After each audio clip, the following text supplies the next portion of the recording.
Go. Hello, my name is Juan Cosillo. I'm here to tell you how games can be educational for you.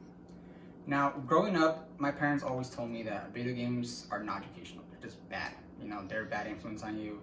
They turn your brain to mush, make you lazy, and they make you violent. That's what they say, but it's not true. It's not true. Let me tell you why. So first, educational games have a positive effect on cognitive growth and development. So according to Warren Buchnitter, an educational psychologist and assistant professor at the College of New Jersey, said that playing video games can be both academically and socially beneficial. Now, in that same article, there was a list of games that fall into that criteria. But the one that really stood out to me was called CoSpark Academy. Now, the reason for that is because my niece plays that game. So I was like, what the heck? It's actually on an article. That was pretty cool.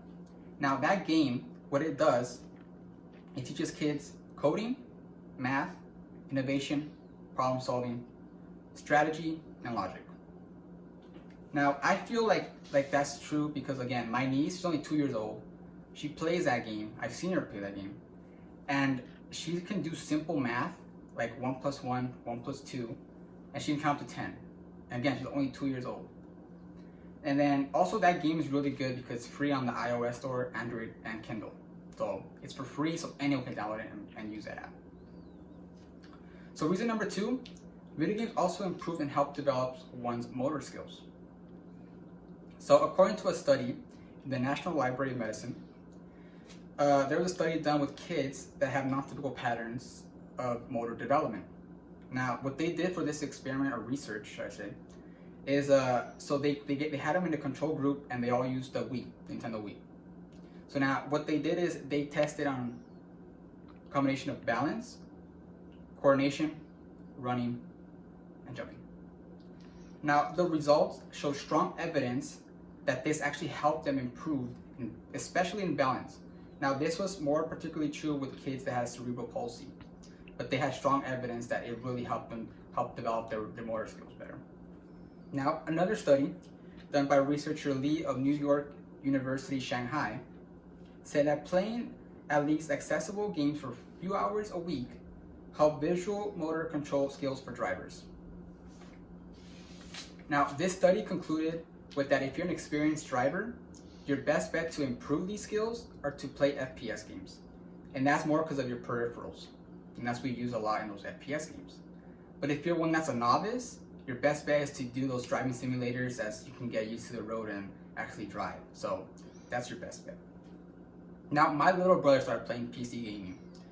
And for him, he says that he noticed an improvement in his fine-tune on his hands. And so he managed to help his father actually assemble an engine, which I think is incredible.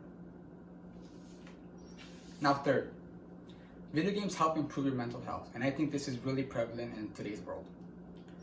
So East Carolina University published a study that suggests playing smartphone games for at least 30 minutes a day will help alleviate clinical depression and anxiety. Research shows that video games can provide an important social, motivational, emotional, and cognitive benefit. So this, especially again, with lockdown, this is exactly what you need.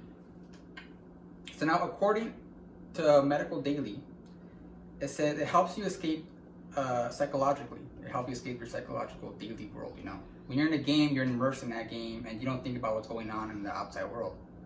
And I think that's very important.